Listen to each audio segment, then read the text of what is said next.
Me dijeron que se han elegido acá democráticamente. Yo lo dije a los compañeros de un grupo que molestaban, ustedes deben saber de la Chocalla. Están elegidos, respeten la decisión que han tomado los compañeros. También tenía mucho miedo, pierdan o no. Si perdíamos, se vuelve a empezar. Pero en general, segundo, estamos acá a invitación del comité ad hoc de la Asamblea Departamental de más que se de La Paz, que tuvieron una reunión en Cochabamba, una reunión de 9 horas, con el presidente, vicepresidente, con pacto de unidad, de la Dirección Nacional participaron como 4 compañeros, y también a una ministra con candidatos, ganadores y operadores a gobernaciones departamentales de Bolivia. Ahí se presentó el comité ad hoc, esperado que hasta la 1 de la mañana, se invitó a estar en la reunión. Y yo dije, ¿con quiénes? ¿Qué reunión? Ahí por sí o no preguntaba. Y me dijo el hermano que venga Juan Ramón Quintana. Tengo cumple, está Juan Ramón Quintana para una charla.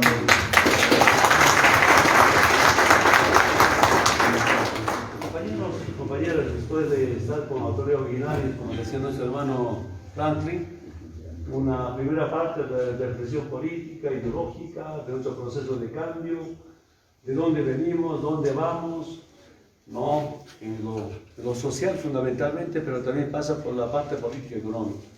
Después, a pedido también de la bancada, no solamente queremos reunir con la bancada de La Paz, como tenemos mayoría, quiero decir de manera muy sincera, si no tenemos un gobernador departamental, pero ¿cómo podemos gobernar desde la Asamblea? Ese profundamente vamos a debatir, con algunas experiencias de vida, en consejos municipales, o alcaldías, también gobiernos departamentales. Será otro debate. Compañeros, para ganar tiempo, yo preferiría al compañero Juan Ramón Quintana nos explique un poco una intervención, seguramente de media hora. Él puede hablar hasta 2 horas, no hay problema, se tiene tiempo. Depende de cada uno, pero es importante esta reflexión para una buena gestión de nuestro proceso de cambio. Es importante. Hermano Juan Ramón, muchas gracias.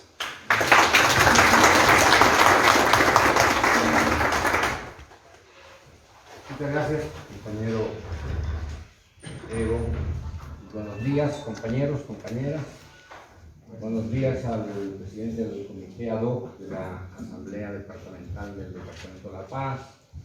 Saludar a nuestras ex autoridades de la Asamblea Legislativa Plurinacional, a los asambleístas elegidos democráticamente, a los dirigentes de las distintas organizaciones, a nuestro ex candidato a la gobernación, Franklin, compañero, solidario, a nuestro alcalde de Chocalla. Por si acaso le vamos a informar al alcalde, yo soy su vecino, yo vivo en Marquirí. Sí, yo conozco.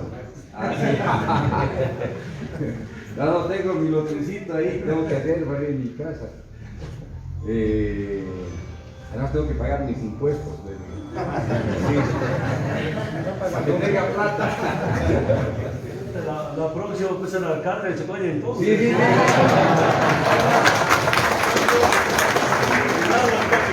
Cuidado. El compañero Evo ya me ha dado su serrucho.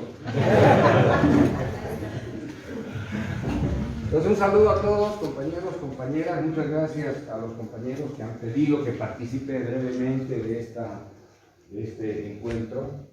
El objetivo es un poco hacer un análisis del contexto, un análisis de la situación. En este momento, en qué situación estamos viviendo, no solamente en Bolivia, en América Latina, en el mundo, y eso es fundamental para que todos tengamos más o menos un mapa de navegación, un conocimiento del lugar donde estamos viviendo. Entonces, primero yo empezaría esta breve charla señalando 2 cosas. La primera es que hay algunos compañeros que de manera un poco ingenua, de manera un poco cándida, están creyendo que la situación del golpe ha concluido. Yo quiero decirles de manera categórica que estamos en medio del golpe. Solamente que hemos ganado una de las batallas de esta guerra imperial que le hacen a Bolivia y América Latina. Entonces, ese es un elemento fundamental, compañeros, para saber que si estamos en medio del golpe tenemos que saber qué vamos a hacer en medio del golpe, cómo vamos a defendernos, cómo vamos a enfrentar la agresión, el asedio, ¿no? Por lo tanto, tienen que tomar en cuenta eso. Y esta es una batalla.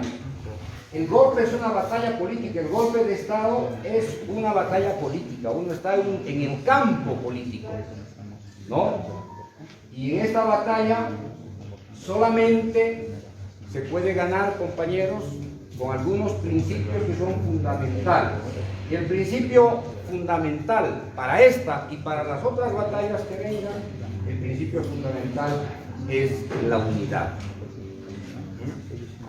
En las batallas se conoce a la gente, en las batallas se conoce a los soldados, se conoce a los oficiales, a los sargentos, se conoce el campo de batalla, se conoce las armas y también se conoce a los que desertan.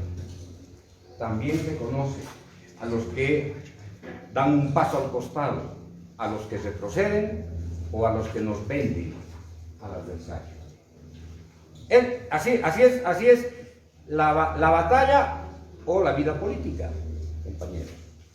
No hay mucha diferencia entre lo que es en realidad la vida política.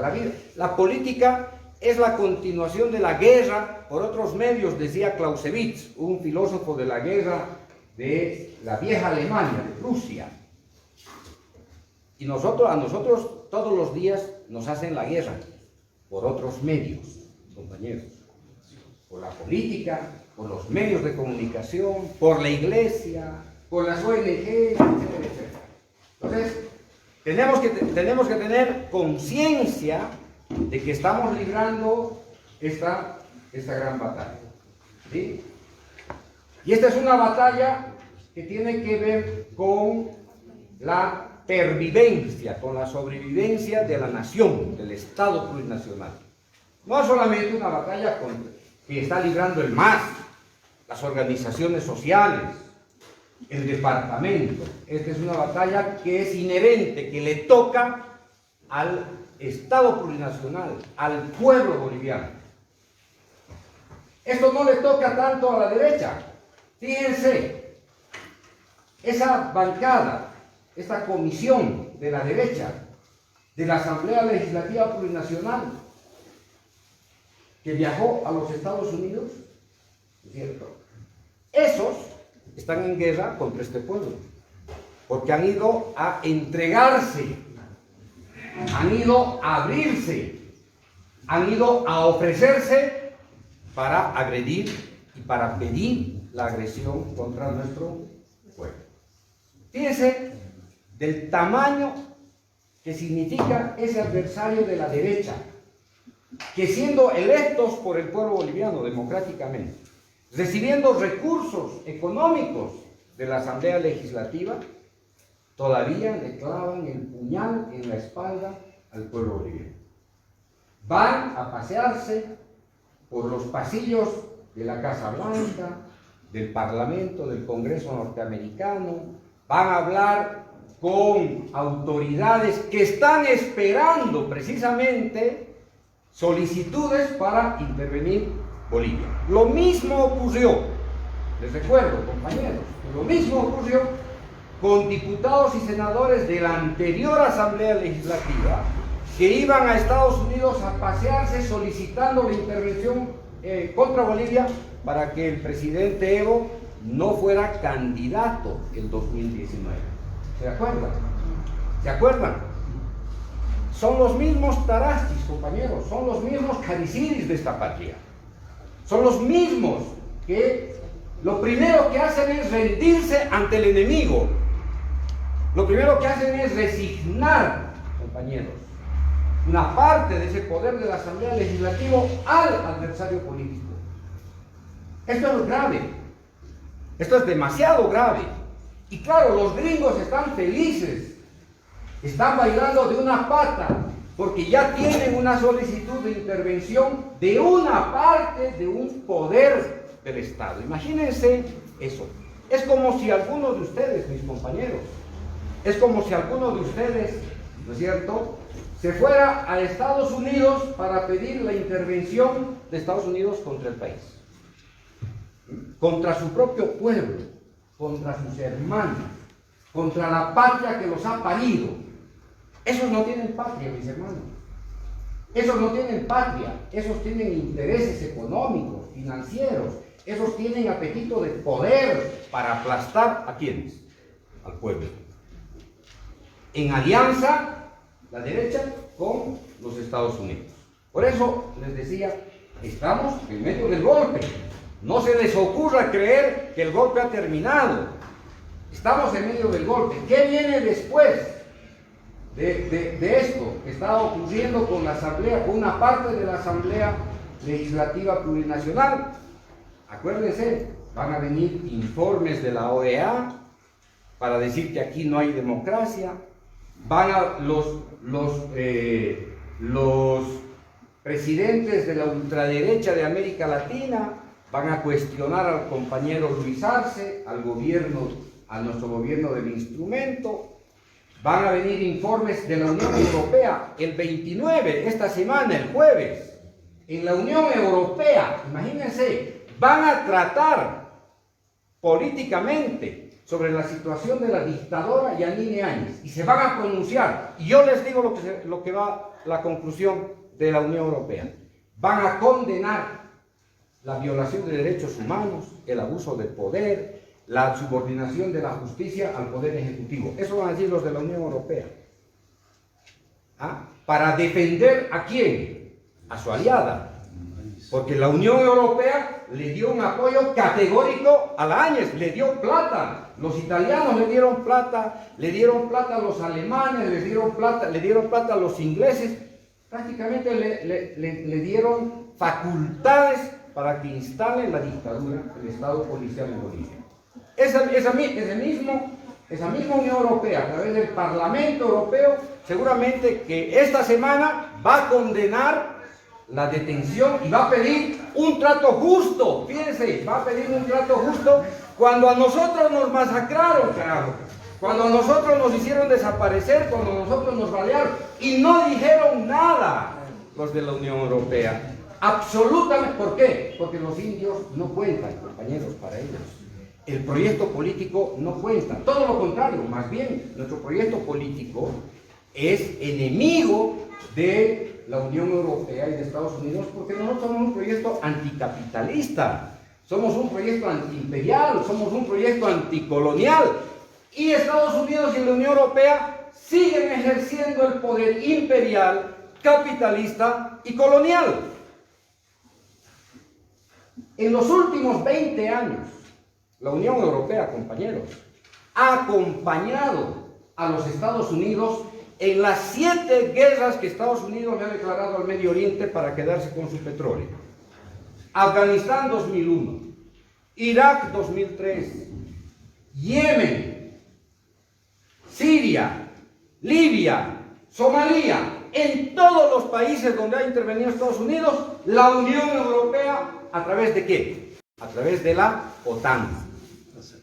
La OTAN es el instrumento beligerante, militarista, de intervención y de conquista de países que tienen recursos naturales. 20 años, compañeros. Y dice que los europeos son democráticos. 1,5 millones de iraquíes muertos, niños, jóvenes, mujeres. Vean lo que está destruido Siria. Vean cómo está destruido Irak. Vean cómo está destruido Somalia. Y nos dicen, ellos nos van a calificar sobre la calidad de nuestra democracia. Imagínense, los interventores, los colonialistas, los explotadores de los recursos naturales, los que dañan el medio ambiente, nos van a calificar respecto a la justicia y a la democracia. ¿Qué les parece, compañeros? Estamos en medio de esa lucha. La lucha que hemos emprendido aquí desde hace 30 años.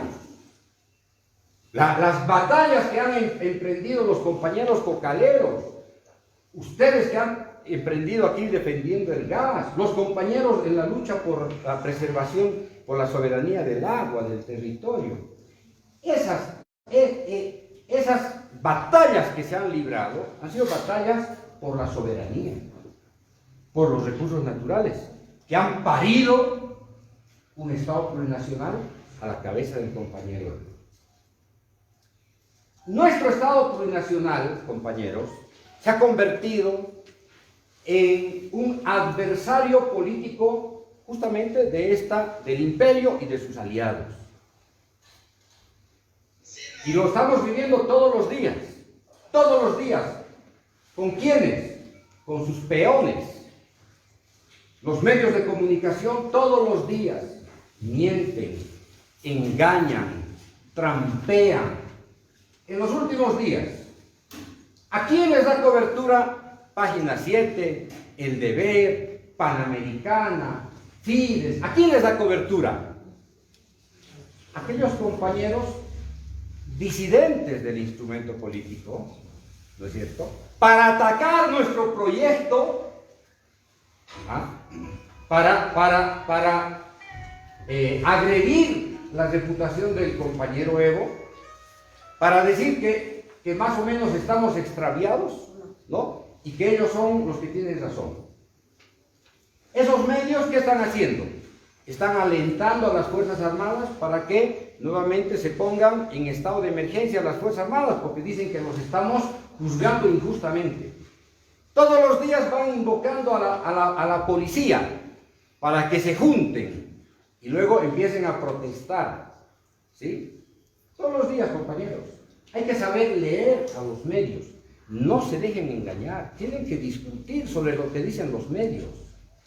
Hay que utilizar los propios medios para cuestionar, para analizar el contenido del mensaje. Entonces, es importante. Fíjense la iglesia. ¿Qué dice la iglesia católica? Que nosotros somos unos abusivos, que estamos deteniendo a diestra y siniestra, que estamos haciendo persecución política y que necesitamos ahora la reconciliación. Y la misma iglesia, compañeros, no dijo absolutamente nada de nuestros compañeros masacrados en Sencata, en Guayllani, en la zona sur, en la ciudad de La Paz. No dijo nada. ¿Pero qué hicieron? Con su silencio cómplice, avalaron la masacre, la persecución, el saqueo del Estado, utilizaron los helicópteros que dispararon contra nuestros compañeros, los mismos helicópteros para echar bendiciones en Semana Santa, ¿no es cierto? Utilizaron la Biblia para entrar al palacio de gobierno, para decir que salga el demonio, el diablo, ¿no? Para engañar a la gente, compañeros. Y nos dejamos engañar y tenemos que ser conscientes. Tiene que haber autocrítica entre nosotros. Si no hay autocrítica, no vamos a avanzar, mis hermanos. Tenemos que ser autocríticos. No estoy diciendo que dejen de ser católicos, sean católicos, pero sean críticos de la iglesia, porque tampoco podemos ser un rebaño de la iglesia, compañeros. Tenemos que levantar la voz ante una iglesia cómplice, traidora de los intereses del pueblo. Nunca, miren, los últimos jerarcas de la iglesia, que eran casi fascistas como la conferencia episcopal, fue durante la dictadura de Banzer. Ahí había un cardenal, Clemente Maurer. ¿Sabe qué decía ese cardenal? Como dice hoy día el de Santa Cruz. Hacía pintar Banzer, hacía pintar en las paredes: mate un comunista, haga patria. El cardenal, compañeros. Esta iglesia tiene el mismo espíritu de la iglesia que apoyó la dictadura de Banzer. Y ese cardenal oficiaba las misas donde iba Banzer. ¿Qué cura, a ver, díganme, ¿Qué cura consciente políticamente va a ir a celebrar una misa en favor al lado de Banzer? Si lo que está haciendo es, ¿no es cierto?, apoyar la consigna de mate un comunista y viva la patria. ¿Quiénes eran los comunistas, compañeros? ¿Dónde están los comunistas? ¿Dónde están los comunistas de la dictadura de Banzer? Eran compañeros mineros que se rebelaban. Eran compañeros campesinos en el Valle Alto que se rebelaban contra la dictadura, la opresión. Eran mujeres mineras que estaban reclamando mejores salarios. Esos eran los comunistas. ¿Y a nosotros qué nos dice la iglesia ahora? Que somos comunistas. ¿Se acuerdan durante la Constitución, durante la Asamblea Constituyente, se acuerdan lo que decían? Que a sus hijos los íbamos a llevar a Venezuela, los íbamos a llevar a Cuba para adoctrinarlos, que aquí iba a llegar el comunismo. El comunismo es un discurso de pacotilla, compañeros, no se dejen tomar el pelo.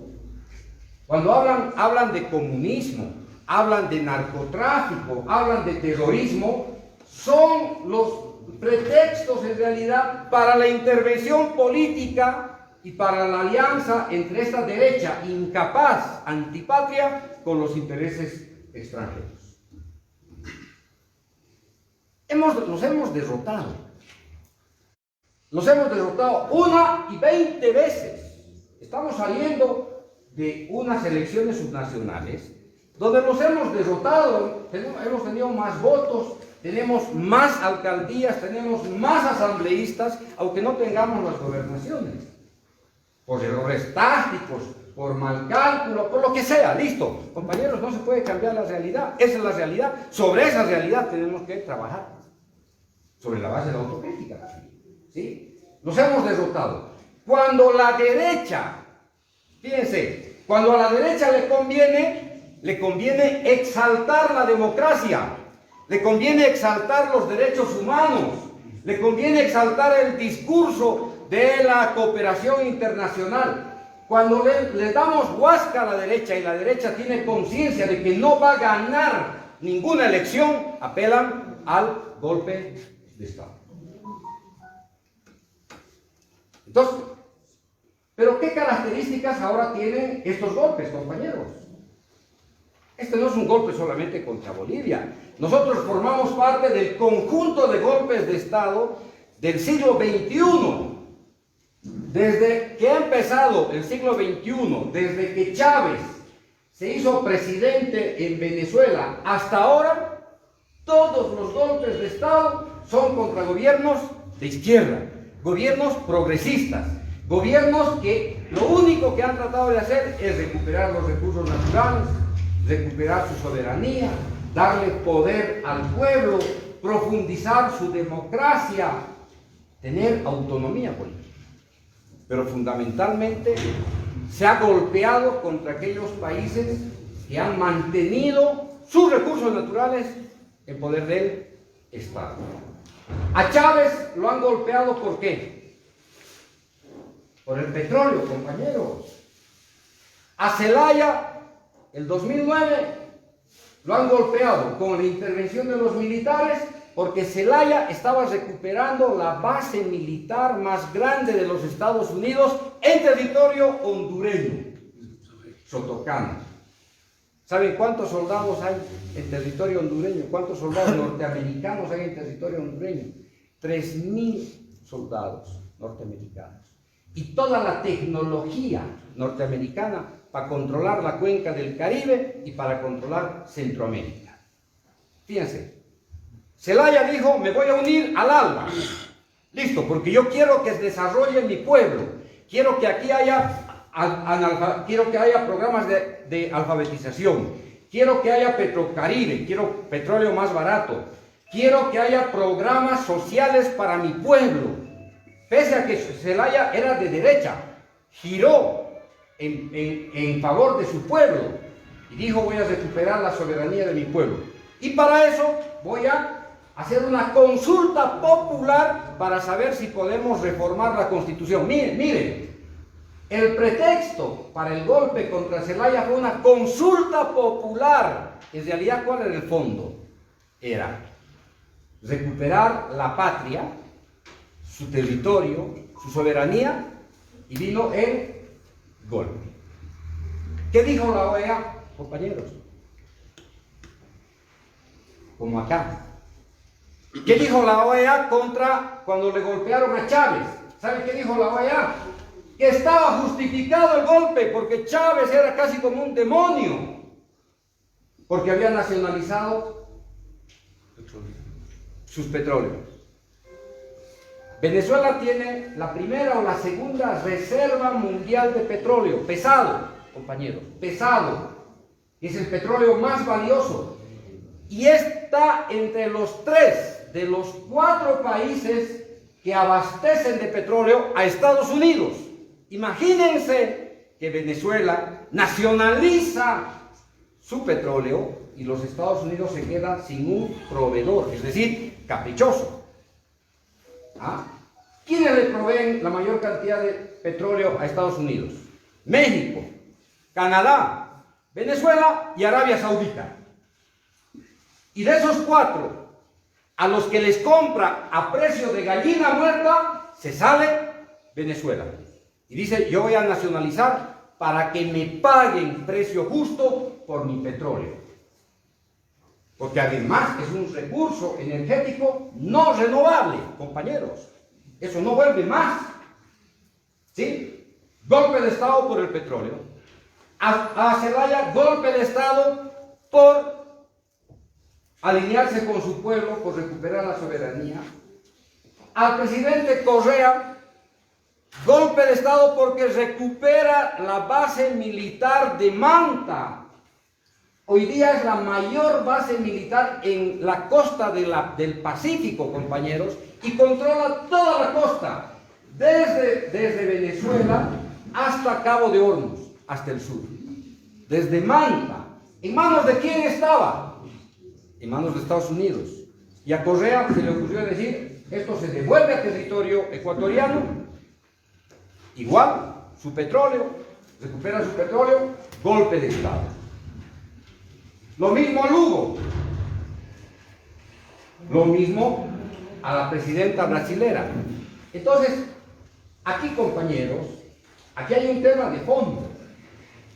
Y es que los gobiernos progresistas, los gobiernos de izquierda, los gobiernos que quieren patria, los gobiernos que quieren soberanía, los gobiernos que quieren que su país progrese, tenga justicia social, tenga educación, tenga salud, esos gobiernos son los adversarios históricos de las oligarquías nacionales y del imperio.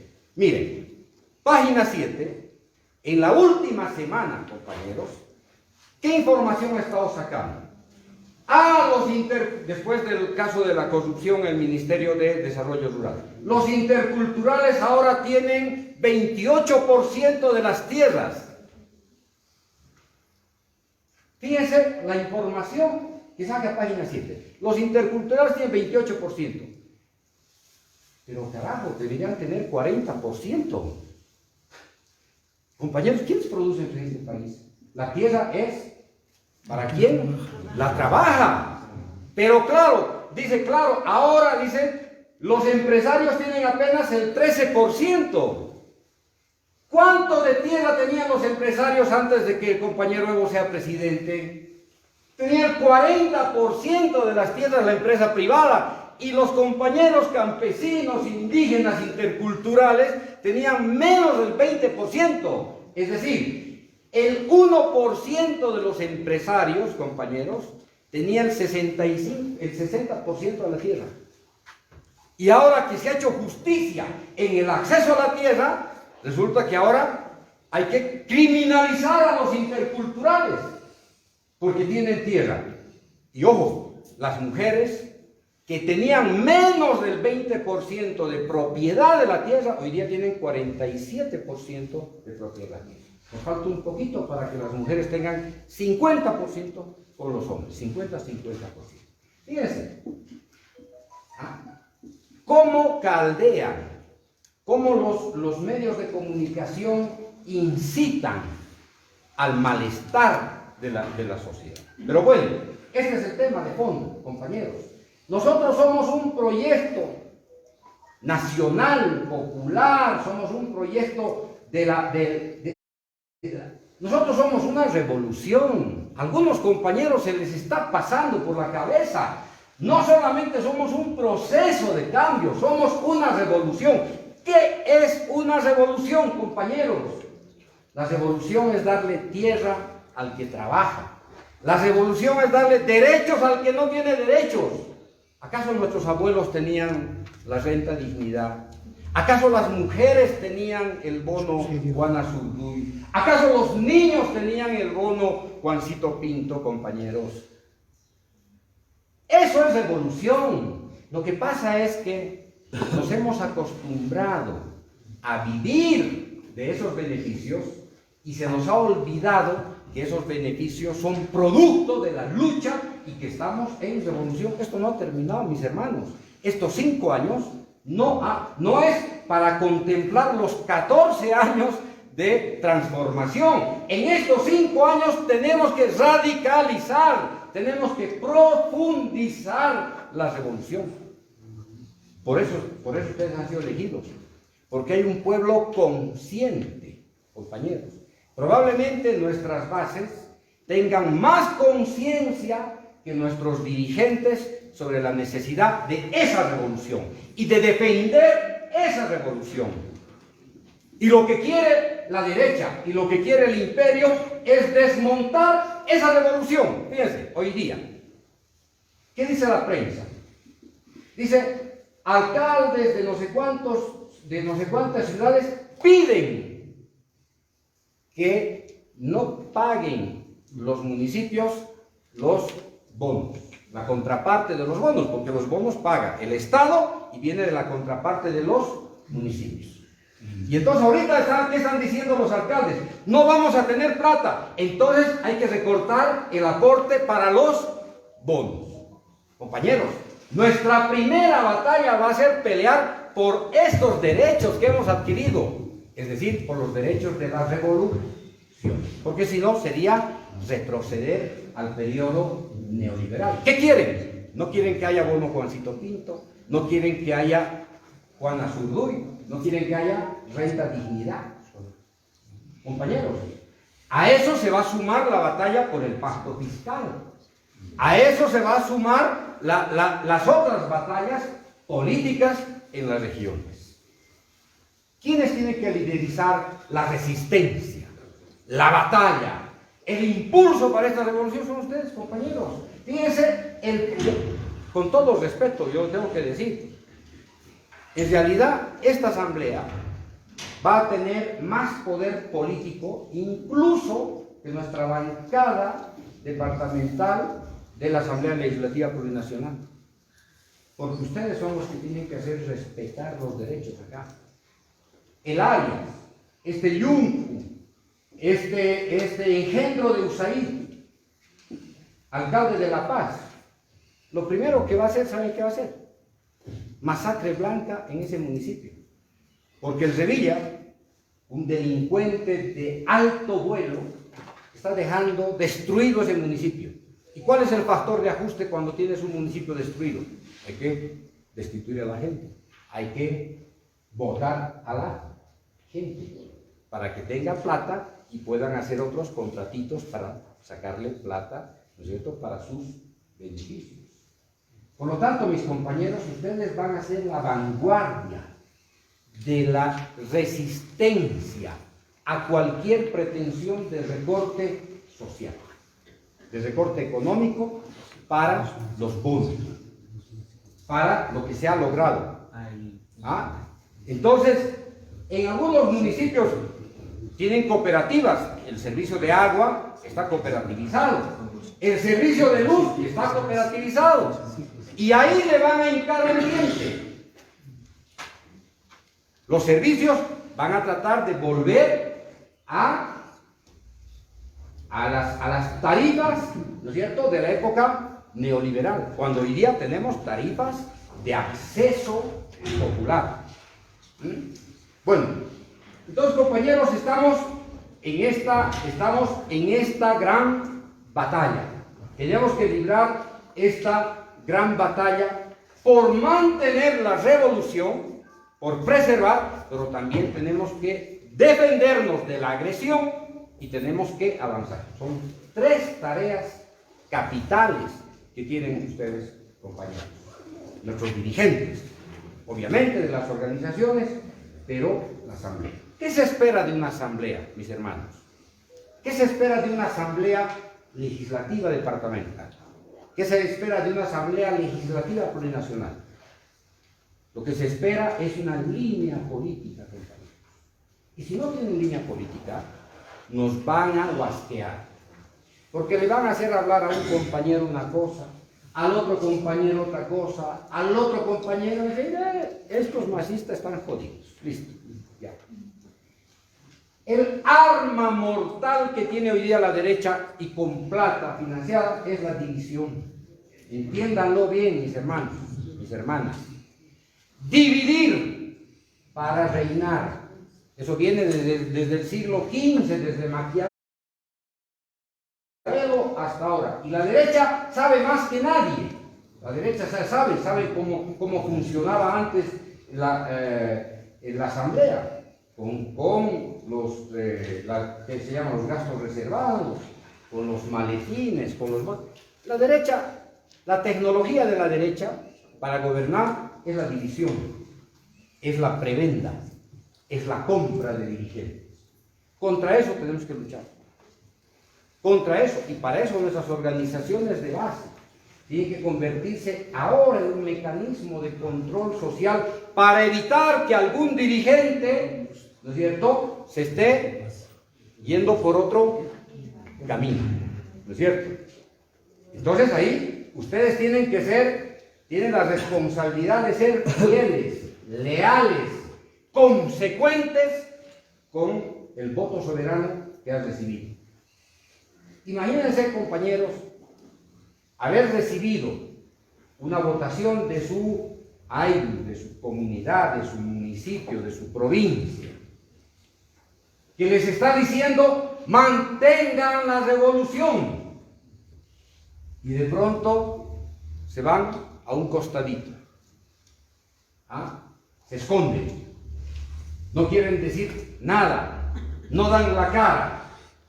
No les han votado para eso, mis compañeros. Les han votado para que estén en la trinchera, para que estén como soldados defendiendo este proceso. Porque al defender este proceso estamos defendiendo a nuestros hijos, compañeros. Estamos defendiendo a las próximas generaciones. Estamos defendiendo la soberanía nacional. Estamos defendiendo la lucha de 500 años. ¿Qué va a decir pues Tupac Katari en su tumba cuando ve a un aymara al lado de la derecha, al lado de un cara traidor que está pidiendo la intervención de Bolivia? ¿Qué va a decir nuestro compañero, nuestro padre, nuestro abuelo Tupac Katari cuando vea eso? ¿Qué va a decir nuestra hermana Bartolina Sisa cuando vea eso, compañeros? Nosotros estamos tutelados por nuestros ajus que nos están mirando, y más que eso tenemos que estar tutelados por una conciencia política, personal, individual. Vamos a pasar a la historia, compañeros, como traidores de una revolución, o vamos a pasar a la historia como soldados de un proceso de cambio, de una revolución. La revolución, insisto, no ha terminado el 2019 con el golpe, la revolución continúa. Ya seguramente el presidente Lucho, el compañero David, seguramente le pondrán a la revolución de los 14 años, le pondrán una turbina eléctrica, le pondrán litio, algo para que la revolución siga su marcha. Ojo, porque si la revolución se paraliza, la revolución cae. Fíjense lo que le ha sucedido a la revolución del 52. Cuando la revolución del 52 dejó de marchar, dejó de caminar, dejó de transformar la república, Durante la Revolución Nacional se cayó. Se los comieron los gringos, compañeros, con el Fondo Monetario, con el plan triangular, con la desnacionalización del Comibol, se cayó. Entonces teníamos que hacer marchar esta revolución. La segunda gran cuestión, compañeros, para ir cerrando ya, es ¿por qué se ha dado el golpe de Estado en Bolivia? ¿Y qué es lo que tenemos que defender? ¿Por qué? Porque algunos compañeros solamente se preguntan, el compañero Evo es responsable del golpe porque se ha querido perpetuar en el gobierno, ese es su entorno de aras, seguramente le han hecho equivocar, ¿no es cierto? No han sabido controlar. Compañeros, el golpe de Estado se iba a producir en 2019, en 2020 o el 2021. El primer, por eso, el primer golpe lo hemos derrotado en 2008, gracias al apoyo de todos ustedes, a la valentía del compañero Evo. Ese golpe, compañeros, estaba listo, estaba prácticamente listo para hacernos perder el proceso, para quebrarnos el impulso. 5 departamentos de la Media Luna, financiados por la embajada, queriendo hacer volar gasoductos, masacrando a los compañeros en el Porvenir. Estaba listo el golpe ya estaba listo. Lo único que había que decretar es cuándo se iba a ir el compañero Evo en septiembre del año 2008. Si no le cortábamos el oxígeno a la derecha en Pando, el golpe se iba a precipitar. Los derrotamos, compañeros. Y acá quiero hacer 3 consideraciones. La primera, derrotamos el golpe. Y los gringos aprendieron, compañeros, los gringos aprendieron que la vía para derrotar desde el 2008 en adelante no era el golpe, porque sabían que había un pueblo en resistencia. Entonces, organizaron otros proyectos contrarrevolucionarios después del 2008. Miren, nadie en América Latina, ningún presidente, tiene que ser tamaño, la estatura de la decisión del presidente Evo para expulsar al embajador. En un país que se había acostumbrado a lamerle las botas al embajador. Nos habían acostumbrado a eso, compañeros. Y hay que decirlo con honestidad. Nos colonizaron los gringos 100 años.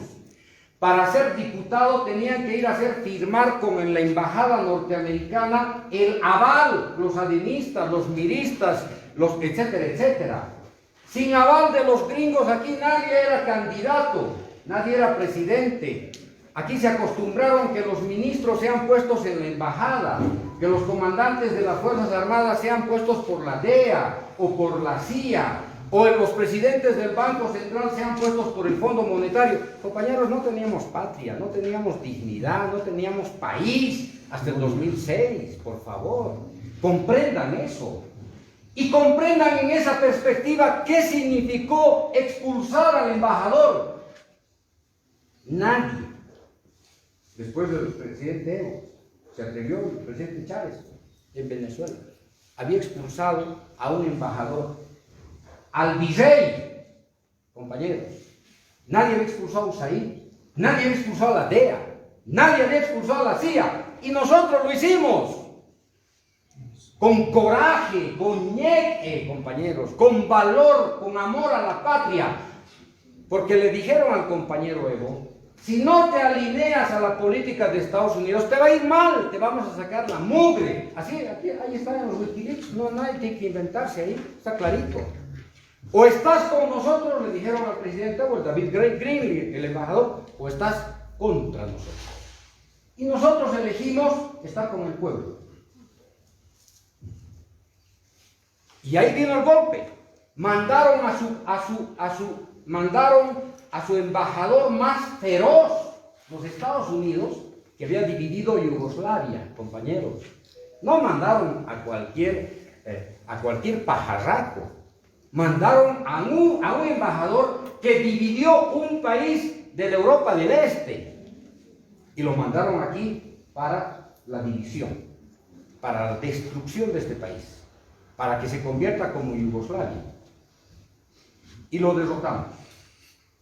En esa perspectiva tienen que ver lo que es el Estado plurinacional. Sin haber hecho eso, lo que hizo el presidente Evo, no íbamos a tener Asamblea Constituyente y no íbamos a tener Estado plurinacional y no íbamos a estar aquí sentados como estamos acá sentados, compañeros, por favor. ¿Ustedes creen que íbamos a estar sentados después del golpe del 2008? No. Entonces acá lo que hay que entender es eso.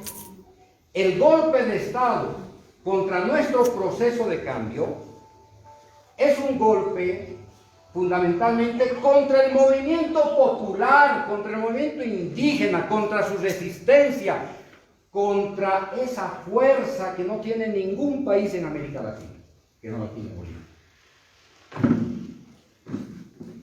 El golpe de Estado, compañeros, es una herramienta del imperio. Fíjense, mientras Estados Unidos hace la guerra en Medio Oriente, contra Irak, Afganistán, Libia, Siria, etcétera, etcétera, en América Latina hacen los golpes de Estado. Eso no va a cesar, porque los golpes de Estado vienen desde hace 50 años y eso no va a cesar. Por eso hay que trabajar, hay que reflexionar sobre eso. ¿Por qué se dio el golpe de Estado en Bolivia? No solamente porque nos convertimos en un Estado plurinacional, porque el presidente Evo recuperó la soberanía, nacionalizó. La nacionalización tiene que ser lenguaje de todos los días de todos ustedes, compañeros de la Asamblea. La nacionalización tiene que ser como el Padre Nuestro para los curas. La nacionalización es el alma de un pueblo soberano. No hay pueblo soberano que no haya nacionalizado sus recursos. La nacionalización no solamente es nacionalización del gas, del petróleo, de las telecomunicaciones, es nacionalización del poder político, que quiere decir que nadie más en este país va a gobernar que no sea el pueblo. Es nacionalizar el poder, mis hermanos. Ese es el tema de fondo. Y si nacionalizas el poder, nacionalizas el territorio, y nacionalizas las riquezas, y nacionalizas el futuro, compañeros. El país que pierde la oportunidad de nacionalización ha perdido el futuro. Tenemos que entender en esa dimensión. Entonces, ¿por qué se hizo el golpe de Estado? Porque había que quebrar la nacionalización. Había que quebrar el movimiento popular, indígena, campesino, originario. Había que imponer una política, compañeros, de escarmiento, como le hicieron a Tupac Katari cuando le destruyeron, cuando lo descuartizaron, cuando pusieron una pierna en Moza, otra pierna, su cabeza en una plaza pública. Eso es política de escarmiento. Y con Bolivia querían escarmentarnos para que no se levante más el movimiento popular, para que nunca más haya un presidente indígena, contestón, rebelde, que había colocado a Bolivia en la esfera de la comunidad internacional.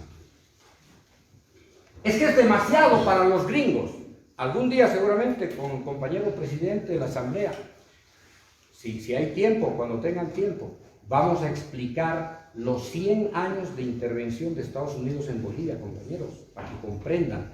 Porque es una historia que no se ha escrito. Los intelectuales caras, los sociólogos, los historiadores, le han escondido al país un siglo de dominio de los Estados Unidos sobre nuestro pueblo. Nos han escondido toda la historia de la injerencia, de la explotación de nuestros recursos naturales. Nos han escondido, porque no hay historia, compañeros, entre Bolivia y Estados Unidos. No existe historia. ¿Quién ha leído alguna historia entre Bolivia y Estados Unidos? Dígame. ¿Cómo se ha construido esta relación? Lo que han hecho los intelectuales de la derecha es esconder debajo de la tierra esa historia, para que nosotros no tengamos un sentimiento de indignación, para que no tengamos formación política para eso. Entonces el golpe se hizo para eso. El golpe, compañeros, se hizo para que Bolivia no sea el corazón, el centro energético de América del Sur, porque eso es demasiado para los gringos. Para que Bolivia no sea el corredor interoceánico. El golpe fue un golpe geopolítico, geoeconómico, geoenergético. A los gringos no se les pasa que nuestro país, compañeros, gobernado por un compañero indígena, dé un salto tecnológico para industrializar el litio, el hierro, el gas, el petróleo. País que se industrializa, país que se libera. No hay liberación nacional sin industrialización, mis hermanos. No hay soberanía sin control de los recursos naturales. Y el golpe fue justamente para eso, para coagular estos grandes proyectos económicos industriales. Entonces, compañeros, lo que nos corresponde hacer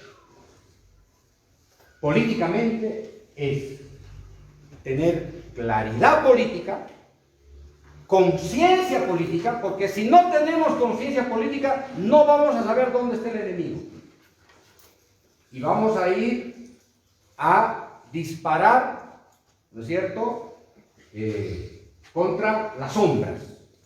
Claridad política, conciencia política, unidad, compañeros, más allá de nuestras diferencias personales. Podemos tener diferencias entre unos y otros, eso está bien. Esas diferencias hay que discutirlas acá en la asamblea, en nuestras organizaciones, con respeto. Eso, compañeros, desde hace 100 años se llama lo que los marxistas llaman es esto del pluralismo ideológico. Un rato, eso es una cosa, es el pluralismo, la posibilidad de tener ideas que no siempre sean iguales, semejantes, ¿sí? Y la posibilidad de la autocrítica. Con las dos cosas se avanza en el desarrollo de esa conciencia. Y la segunda condición, además de la unidad, es movilización. Lo que dice Lenin, el pueblo que abandona la calle ha perdido la revolución. Y ustedes son como las venas del cuerpo, que tienen que estar vinculados a sus bases. El momento en que no estén vinculados a sus bases, compañeros, han perdido la batalla. Entonces, acá, el imperio va a ser mucho más duro, mucho más rudo, va a ser más implacable. ¿Han visto ese viejito que está de 80 años presidente de Estados Unidos? Todos decían, ¿no? Se va a ir ese loco del Trump. Ya no va a ser misógino, ya no va a estar contra las mujeres, contra los migrantes, contra América Latina. No, ya se va a ir. Ese hombre de amarillo, ¿no? El humor, ahí. Ya, se va a ir. Entonces va a venir otro presidente norteamericano que va a hacer mejor las cosas. Compañeros, es igual o peor que Trump, solamente que es viejito y es simpático, es carismático, ¿sí? Pero igualito nos va a sacudir a los pueblos de América Latina o del mundo. Miren, el primer día que firmó, se llama órdenes ejecutivas, el primer día dispuso que se sigan bombardeando en Somalia, en Afganistán, en Irak, el primer día. ¿Cuántas guerras lleva Estados Unidos hoy, en este momento? ¿Cuántas guerras lleva Estados Unidos? 7 guerras, compañeros. ¿Cuál es su presupuesto militar? 700.000 millones de dólares. No entra en nuestra cabeza. Y saben, con el 5% del presupuesto militar de Estados Unidos, hoy día el problema de la pandemia en el mundo estaría resuelto. Con el 5%.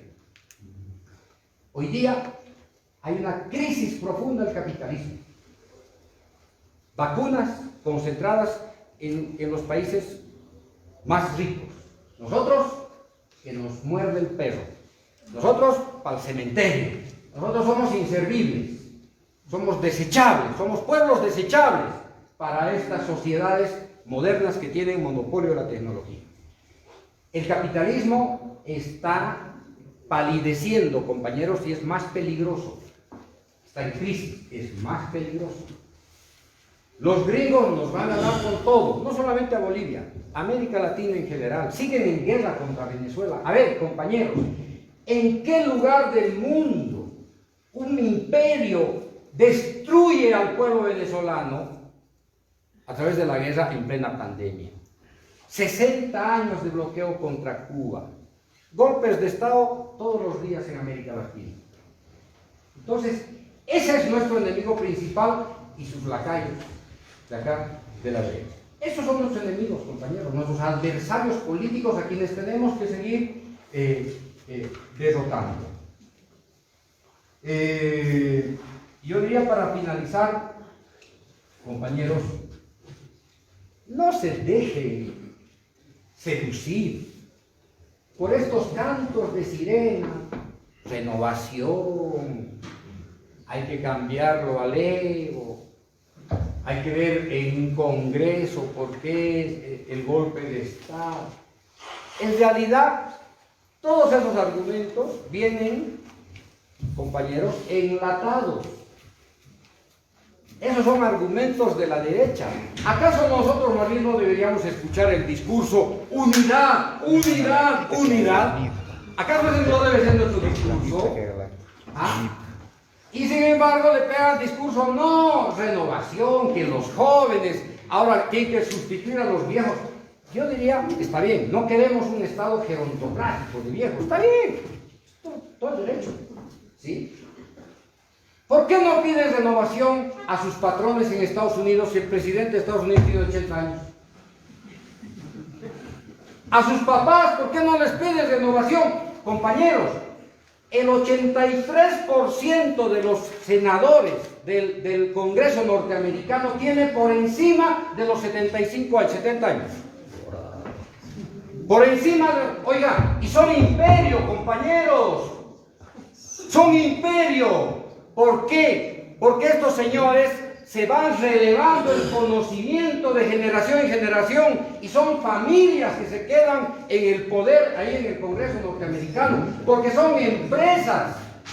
Y aquí nos dicen, no, ya, el Evo ya no tiene que postular el 2019, tiene que ahora sacarlo al Evo. Oiga, compañeros, al hombre que ha transformado la República Colonial y lo ha convertido en Estado plurinacional, al hombre que ha derrotado al imperio 14 años, al hombre que ha conducido este país a su liberación, al que ha decidido la nacionalización, imagínense, hay que revocarlo. Oiga, ¿dónde estamos? ¿Con quiénes estamos? ¿Quiénes son estos compañeros que se les ocurre cambiar al comandante en jefe en plena batalla, en la guerra? Porque he empezado diciendo que estamos en guerra, compañeros. Yo quisiera saber quién nos va a conducir a la guerra. ¿Quién nos va a conducir a la guerra? ¿Ah? Estos sunchuluminarias en la Plaza Murillo, ¿no es cierto?, le hacen el favor a los medios de comunicación de la derecha y les ponen el micrófono y los tipos estrella de un segundo.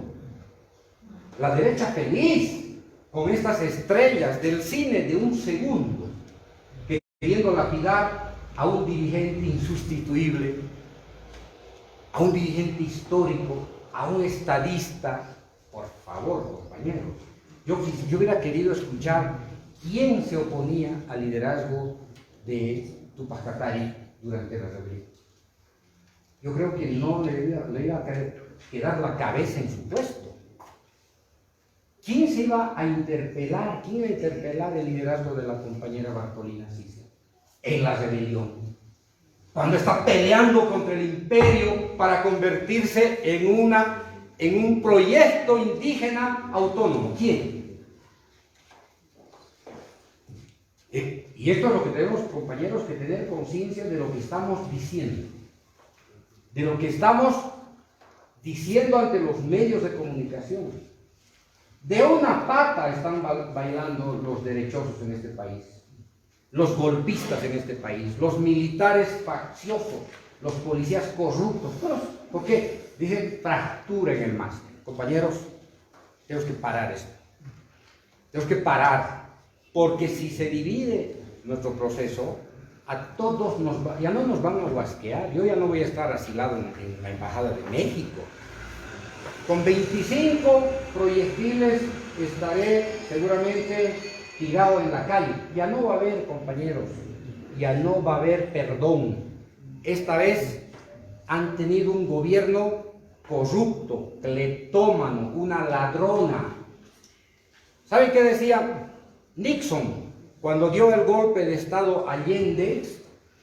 Porque Allende en realidad hizo barbaridades contra su pueblo. Nixon lo que dijo es, como presidente, dijo, oigan, yo pedí un militar golpista, pero me dieron un carnicero. ¿Sí? Estados Unidos estaba esperando, acá, después del golpe, estaba esperando un presidente que más bien facilite, ¿no es cierto?, la dictadura de 20 años. Eso estaba esperando Estados Unidos. ¿Y qué le entregó los golpistas? El Tuto Quiroga, el Mesa, el Camacho. ¿Qué le entregaron a los Estados Unidos? Una carnicera. Y se jodieron, compañeros. Eso es una casualidad histórica, pero no hay dos casualidades históricas. El próximo gobierno golpista, ninguno de ustedes va a estar de pie. Ninguno, ni sus hijos, compañeros. Porque nos van a reventar. Y no tenemos que defendernos por sobrevivir, tenemos que defender por convicción. Y ese es el desafío para el futuro. Gracias, compañeros.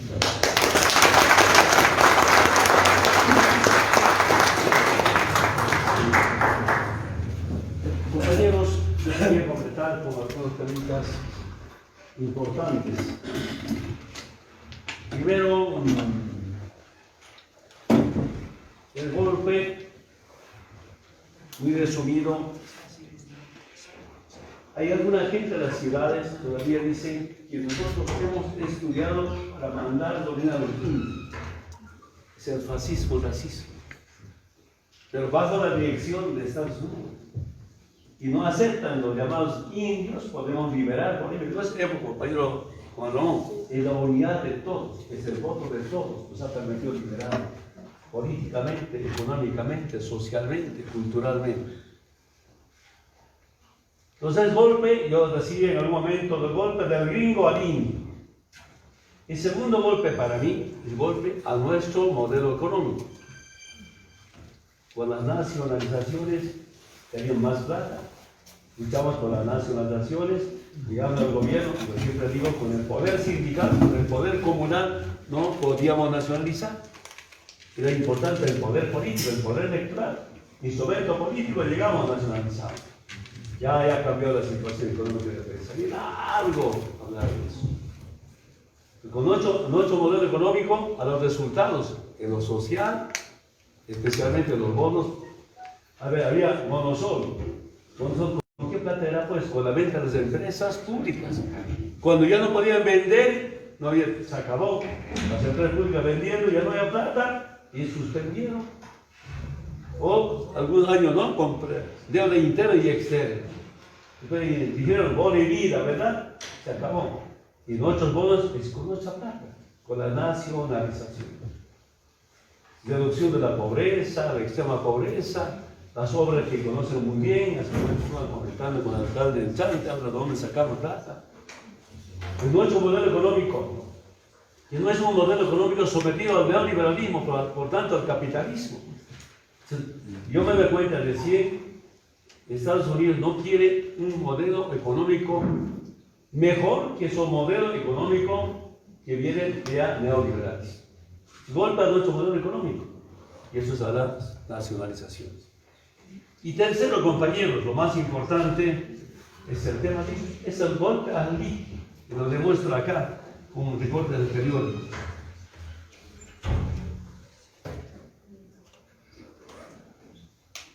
...16 de noviembre... después del golpe, ¿qué dice? ¿Por qué Estados Unidos podría estar detrás del golpe de Estado en Bolivia? Se pregunta el periódico.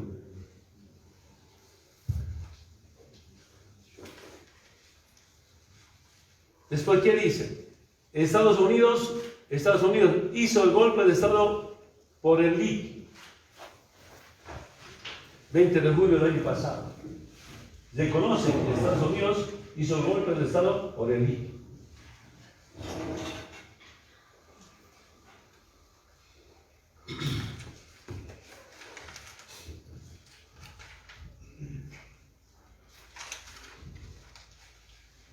Esto era 9 de junio, pero también dijo en diciembre del 2019, senador republicano admite que Trump promovió el golpe de Estado en Bolivia. El golpe de Estado, el Estado es participación o participar en el financiamiento de Estados Unidos. Y lo más interesante, ¿quién conoce la industria de Tesla? Un asambleísta. ¿Quién conoce a Elon Musk? Tesla es la industria de carros eléctricos de Estados Unidos. Su dueño es Elon Musk. ¿Qué dice en junio? Esto es 25 de julio del 2020. Tesla participó en golpe de Estado contra Evo por salario mínimo. La industria más grande del mundo se llama Tesla, que esa industria eléctrica no es a gasolina, no es a diésel, es baterías de litio.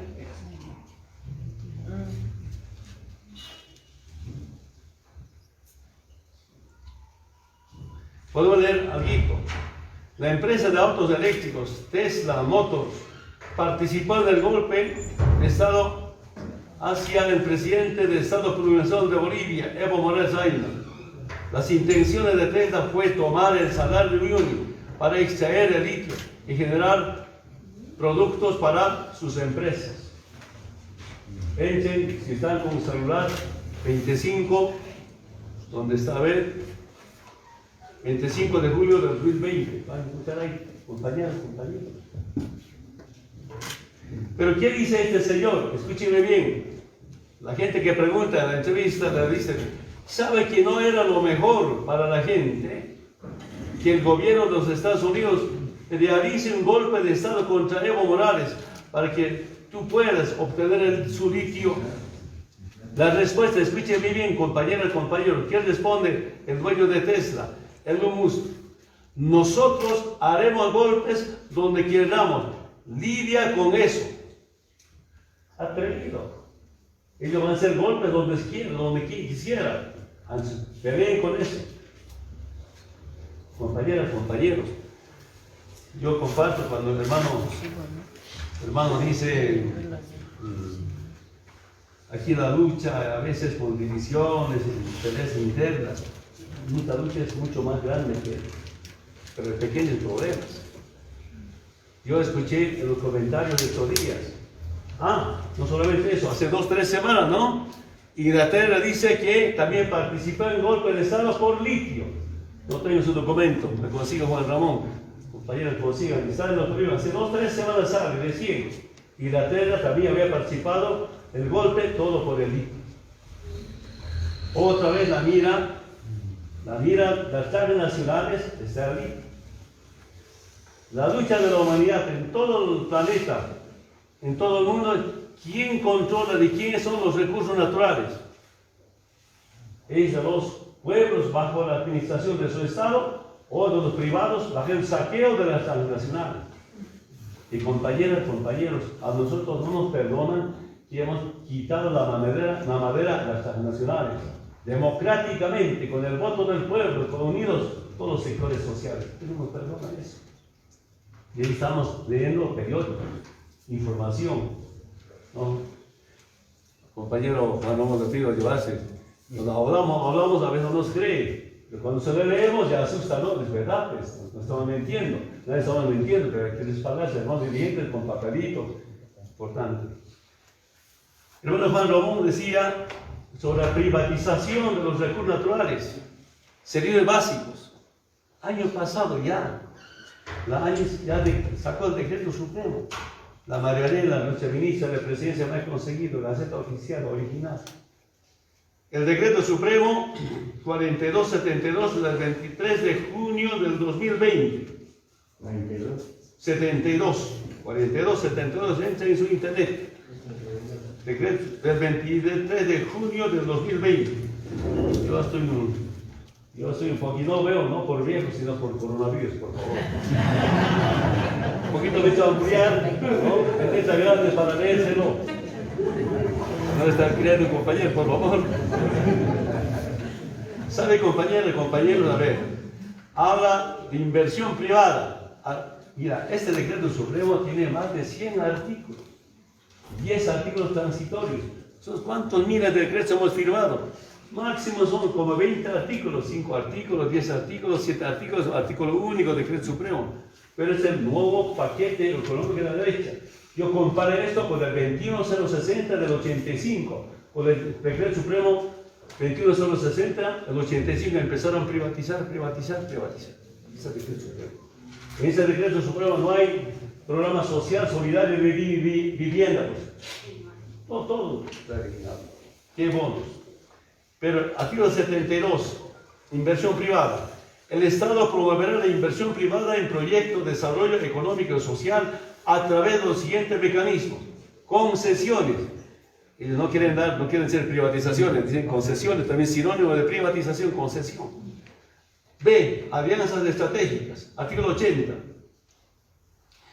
El Estado podrá otorgar al sector privado la construcción, administración, mantenimiento u operación de una obra, bien o servicio en aquellos sectores que puedan ser concesionados. Total privatización. ¿Qué es servicio, compañeros? ¿Servicio qué es? Dígame, compañeros, ¿qué es servicio? Agua, luz, educación, telecomunicación, salud. Es servicio. Van a privatizar salud, agua, educación. No habrá inversión en educación para que la educación pública esté mal. No hay incremento salarial. Otra vez los profesores cada mes paro, no por flojos. No hay incremento salarial así era antes. No hay plata para aguinaldo siquiera. ¿No? Y que la gente se desmoralice de su educación pública y que después, llevarse a la educación privada. Así privatiza. Claro, papá es responsable, mamá es responsable. Si la educación pública está mal, no hay aulas, no hay buenos salarios, el profesor sigue en paro, se lo lleva a la educación privada. Así privatizar. Salud, igual en salud, pero sobre todo telecomunicación. Telecomunicación, cuando llegamos a los italianos, largo la historia para comentarles, todo el día podemos hablar de eso. Cuánto ganaba y cuánto ganaba. Cuando estaba en manos italianos, la utilidad era $70 billones. Cuando nacionalizamos en 2017-18, $140 millones de utilidad en Entel nacionalizado. Esa plata del pueblo boliviano, gastaban para Juancito Pintos. Yo siempre comentaba en los actos, recuerdan ustedes. Y aquí están planteándose también privatizar telecomunicación y luz y agua. Y no solamente eso, hermanas y hermanos. Mira, este es lo más grave. ¿No? Artículo 84. Evaluación de factibilidad de las empresas públicas. Las empresas públicas cuyo patrimonio, escuche bien, pertenece en un 100% al nivel central del Estado, deben presentar un plan de factibilidad de corto plazo que exponga la información suficiente para determinar la sostenibilidad de la empresa pública. ¿No? Si es sostenido o no. Ya, saltamos más abajo, dice, El plan de factibilidad de corto plazo deberá evitar considerar como supuestos la erogación de nuevos recursos por parte del Estado. Cero de inversión. Ya, hablemos de satélite, el 100% del Estado. Un año hemos sacado las ganancias, 50 millones de bolivianos de satélite para Juancito Pinto. No me acuerdo cuánto eran, utilidades. Aquí está, esa empresa pública del pueblo, había plata, ganancia, 50 millones de bolivianos para Juancito Pinto. Así juntamos plata en nuestras empresas. Si estaría mal, no hay inversión, se queda dos cosas. Elefante blanco o lo privatiza. Más antes estaban hablando de privatización. Van a entregar con supuestamente concesión. Compañeros, es importante reflexionar. Yo solo quiero decir gracias al voto de ustedes, gracias a la campaña no es sencillo, ganamos las elecciones y con Pedro Lucho hace un mes atrás ya abrogó este decreto supremo, está eliminado. Aplauso a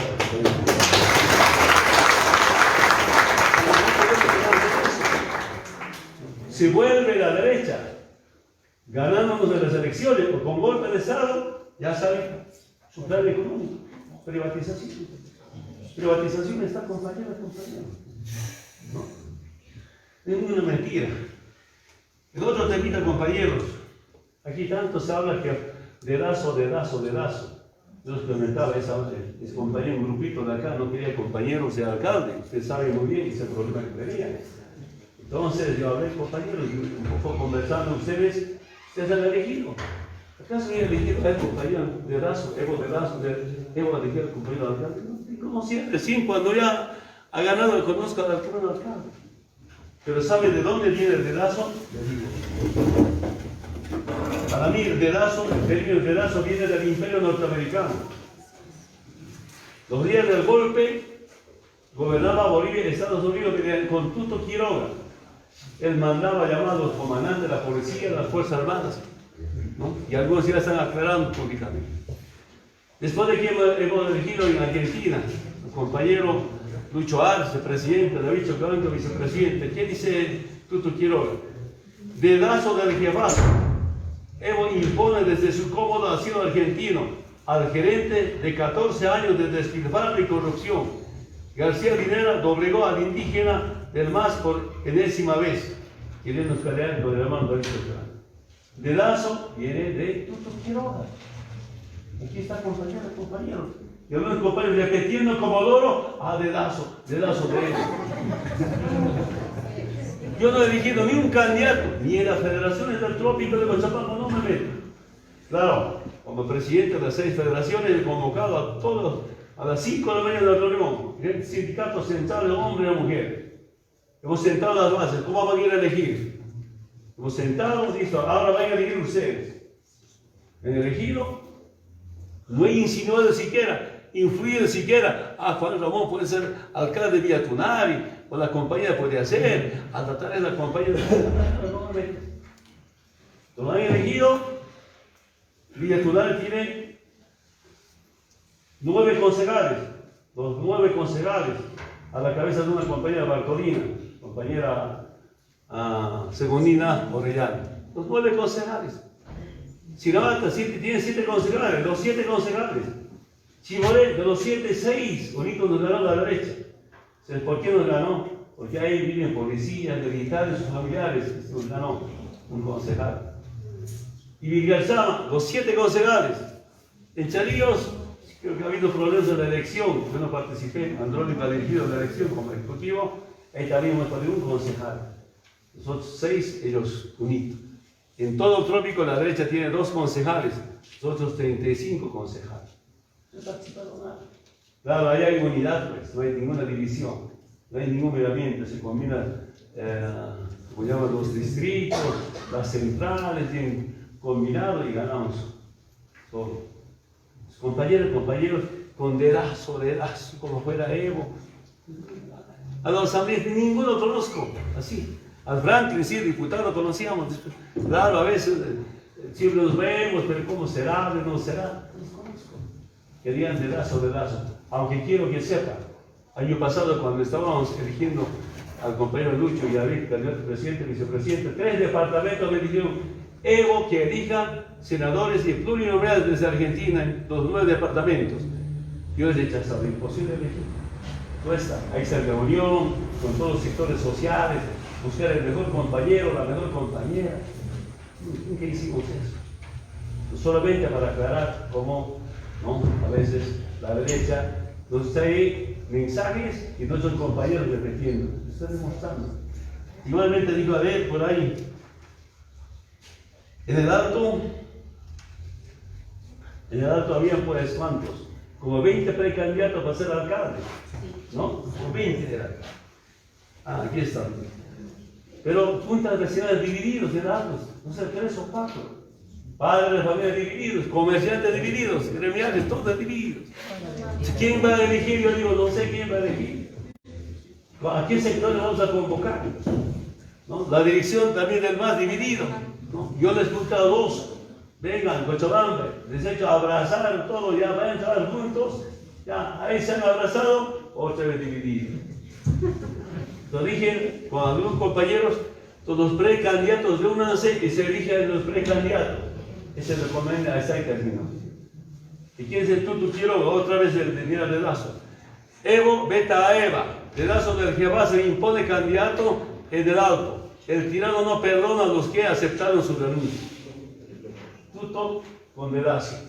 Y algunos hermanos nuestros con términos Dedazo, cuando Dedazo viene de Tutu Quiroga. Está demostrando, está en su Twitter, entra a su Twitter de Tutu Quiroga. Compañeras, compañeros, en el fondo es una lucha ideológica, una lucha programática, una lucha cultural, una lucha de clases. Esa es nuestra lucha. No aceptan, repito nuevamente, gente de poncho, de pollera, gente que sabemos sufrir. Yo siempre recuerdo, a ver, cuando llegaba a las 5 de la mañana al palacio, los primeros días, ¿qué decían?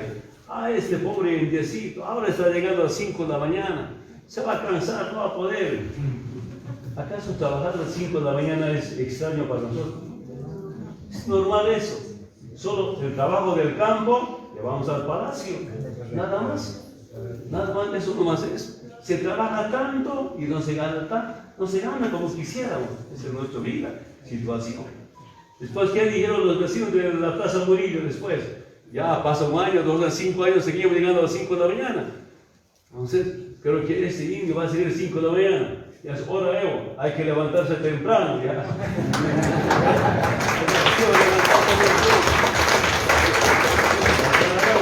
La caravana de voto, ¿verdad? ¿Ves?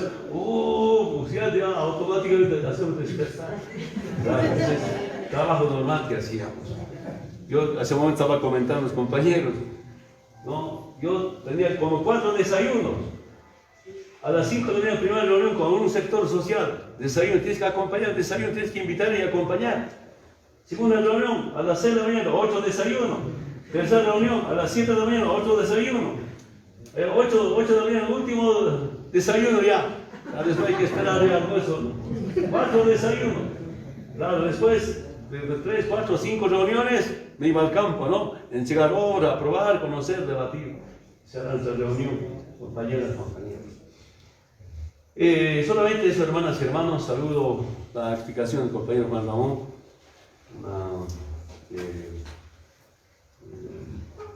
estudioso, ¿no?, para explicarnos, compartir, igual de compañeros, ¿no?, algunos que están en gobierno, muy estudiosos, algunos que no estamos en gobierno, también. Con Álvaro, ¿cuál era? ¿No? Álvaro, lee libros, aprende. Yo digo, entonces enséñame qué has aprendido de los libros, que esto. Yo digo, leo al pueblo, claro, demanda, estos problemas, estos son. Entonces compartimos, yo enseño lo que piensa el pueblo, lo que aprendo del pueblo, él aprende del libro y se me enseña y compartíamos. Es normal, ¿no? Algunos no tenemos cultura de lectura, pues tampoco hay tiempo para leer, llegamos cansados, estamos leyendo unos 10, 15 días, nos dormimos, ¿verdad? Cansados, se entiende perfectamente. Algunos no tienen un trabajo de mucho cansancio físico, derroche de energía, leen, entonces nos complementamos. Su hermano compañero está bien informado, actualizado, que está pasando ahora, por ejemplo, en Europa. Yo también hay un poquito de las informaciones. Esta madrugada a las 5, creo, en Soledad Leo, que decía, alcalde, dicen que retienen los bonos. Gravísimo, eso va a ser para enfrentarnos. Un problema muy serio. Hay que debatir con el compañero Lucho, ¿no? Para evitar cualquier problema. Muchas gracias, compañeros, compañeros.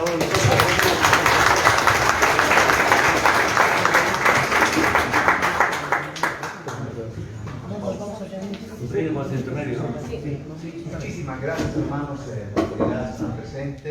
Muy linda la intervención de nuestro hermano exministro, de nuestro hermano Joven Evo Morales. Y bueno, pues hermanos, agradecer sus organizaciones. Vamos a rogarles también, ¿no? Vamos a reunirnos muy independientemente con los hermanos feministas, agradecer por la participación. Muchísimas gracias, hermanos.